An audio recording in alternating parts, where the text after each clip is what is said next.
Hello and welcome back to Scrap Mechanic. In this video, I will be showing, once again, how to make U-joints. Except for this time, it'll be easier. So, to start off, you will need any block of your choice. I guess I should go in my inventory. You'll need any block of your choice. You will need any pipe of your choice, as long as it has at least two connection points, and no more than 4. So basically, this one,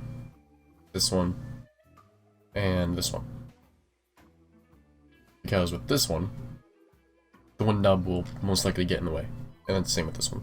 This one could work too. And then, you need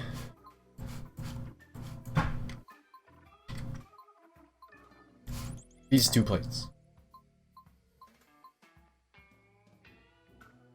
These ones are from Lord Payne's plate pack, I believe. And then, to show how I do it with suspension, I'll grab a spring. Okay, so, you want to start with, I'm going to use a heavy block. Start with a base, like so. Just 5 blocks in a plus or whatever. And then bring it up to about there. Put the piece on you want. This joint, I'll show the 2 that I'll show. Actually, I'll make 3, but whatever. So this one is mirrored. And I use this for my links and my suspension. Whereas this one, I use for things like drive shafts and axles and whatnot. So, this one, you put your little pipe, and then, I guess I can do both at the same time. So this one, put that, put your bearing, I'm going to switch bearings.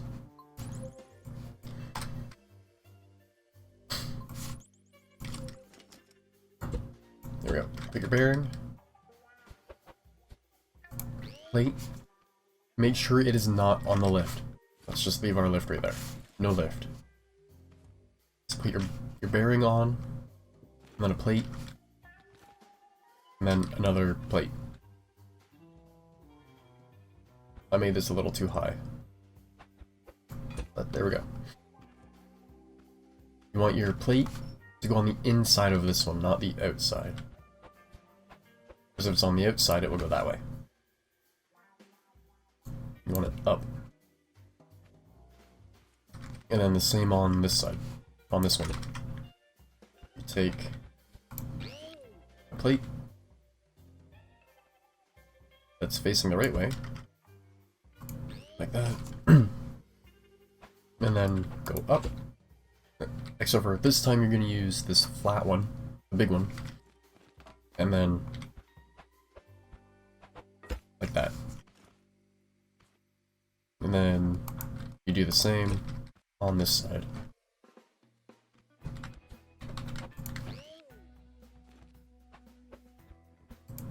Like so. Now, I'm going to go like this. Bring a beam or whatever down from this one down and weld it to the base. You will need to go like this. Here we go. And now you can remove that.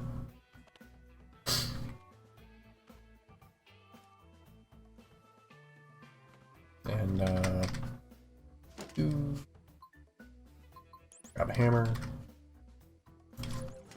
and knock it over.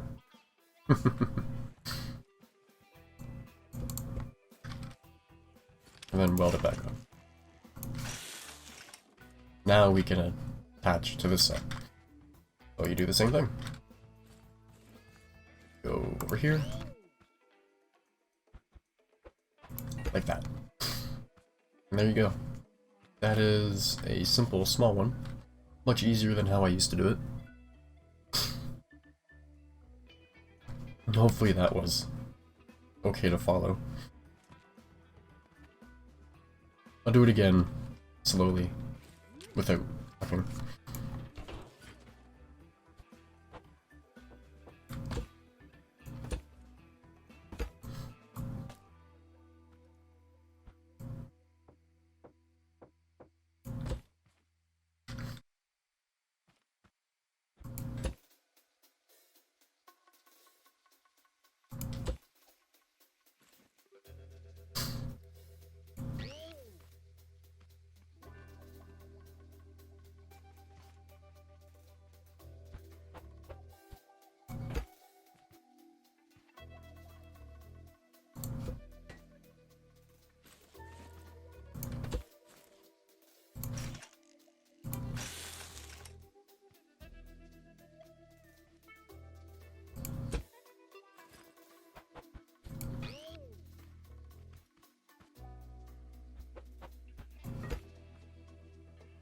Okay, so if you have one facing left, you'll want another one facing right, just for symmetry, really.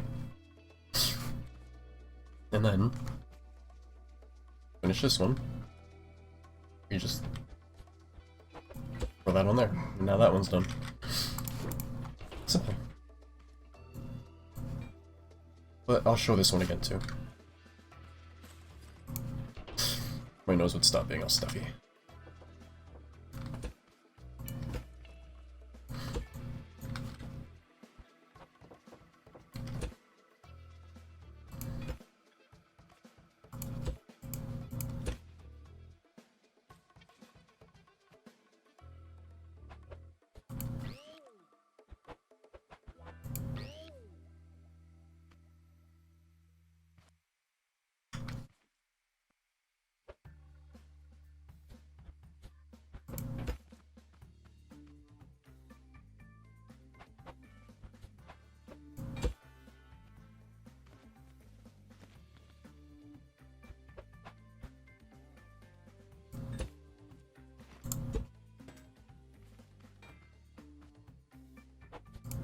And there we go.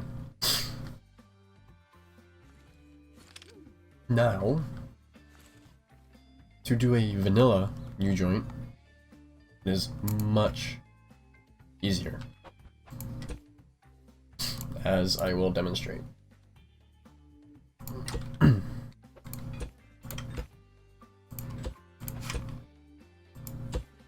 make a C with a bearing, put a cross in it, another bearing, watch it fall, and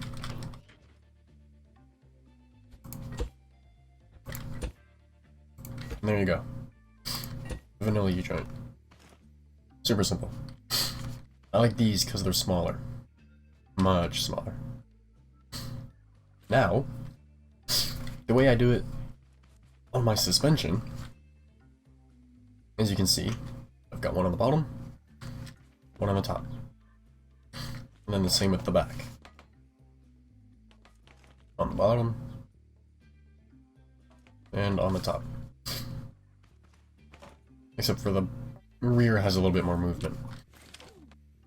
So, let's take a wheel. Let's use this one.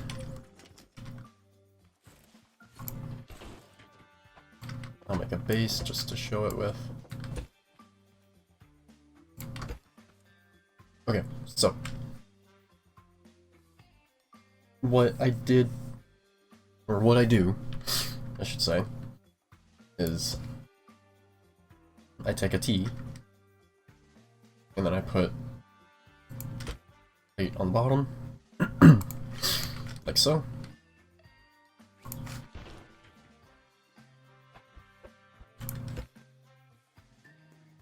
And then another bearing, You can get away with only using one bearing, but I like to use two just to make it smaller and simpler.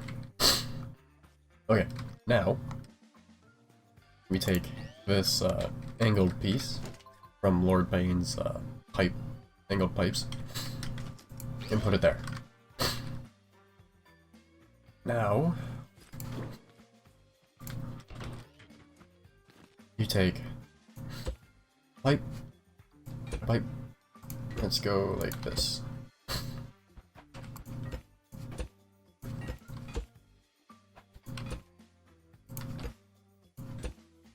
This is what my independent suspension usually looks like. Actually, I kind of messed that up. There we go. That's what it usually looks like. This goes to the front or the back, depending on which end of the vehicle you're on. As you can see, this is the front, and it's going to the front. Doesn't really matter. It's just the way I like to do it, because then you have space inside more for the upper end of the spring. So now, what you want to do is take a bearing, a T, another bearing, plate, remove the lift, watch it all collapse, then do the same thing, put a plate on there. So now you have that. And then you put on your spring. And in this case, like that, this is the left side. So what I'm going to do, and now I've got space here. Actually, no. Oops. So what I'm going to do is put a pipe facing towards the inside.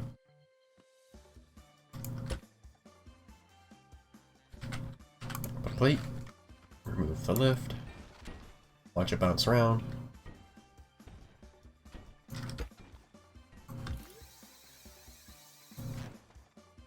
There we go. Put a controller on it so it doesn't bounce around. And then put another plate there. And then this attaches to the chassis. Just like this. This uses invisible bearings. But that is exactly how this works.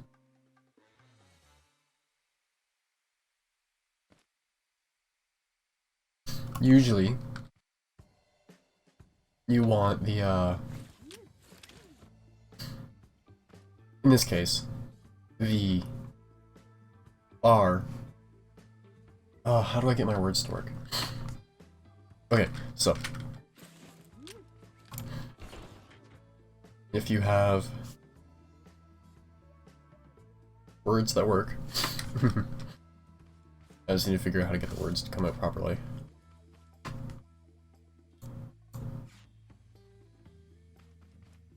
Okay, so you have one moving part attached to two, let's say, static. You want the moving part to have this bearing. The bearings that are on either side of the moving part need to be on the same axis. So this one and this one. And then the other bearings on the other axis.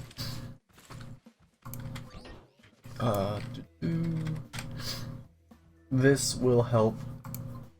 Is this the right one? Yeah. Like with this. I actually did this one wrong. Okay.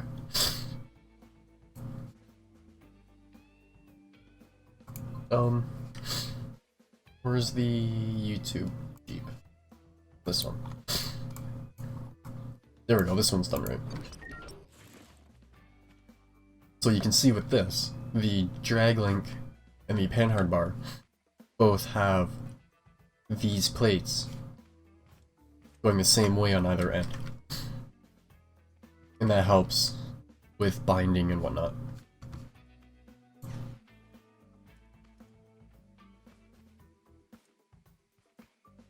So, that is how I do my front. Now for the back, I only do one slightly different thing. So you've got this so far. Now, in the case of that truck, what I did is I went up with another bearing and then attached the chassis, as you can see. And that just allows it to move. Oh, my nose. Sorry. That was probably really loud. Gotta love allergies. Anyways, that allows it to rotate while the axle or the link moves either way. And then the same if it's actually on the axle.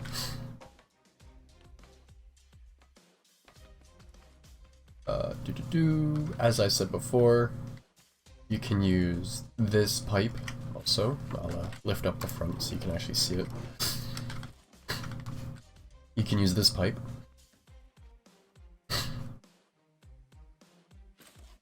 I use this one to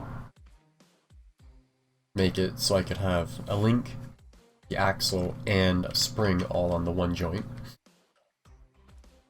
I have videos of making this Jeep, and then the same on the back. And then, no.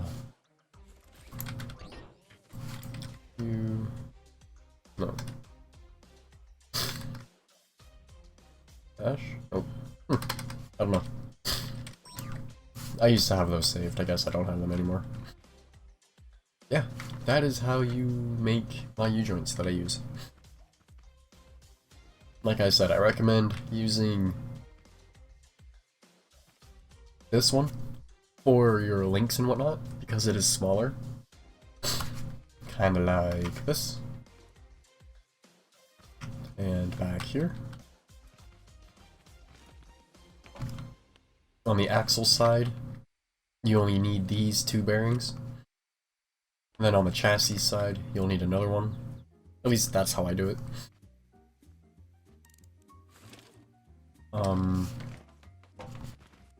The front, I showed how the front works. And this will, doing your suspension like this, will remove the stabilization glitch. If I take this truck, put a wheel back on it, it's really bright. I could have turned off bloom, but whatever. No matter how fast I move it, the back does not come off the ground until now. And it rotates nice and fast and whatnot. That's because there is no stabilization glitch. And then same with going this way.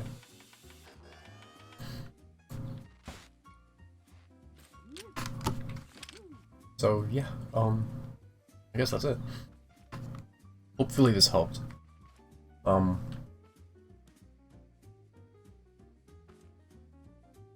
Words still don't work. Yeah, hopefully this helped. Hopefully you can follow it easily enough to recreate them.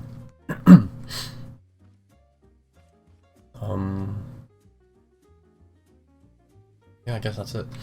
So,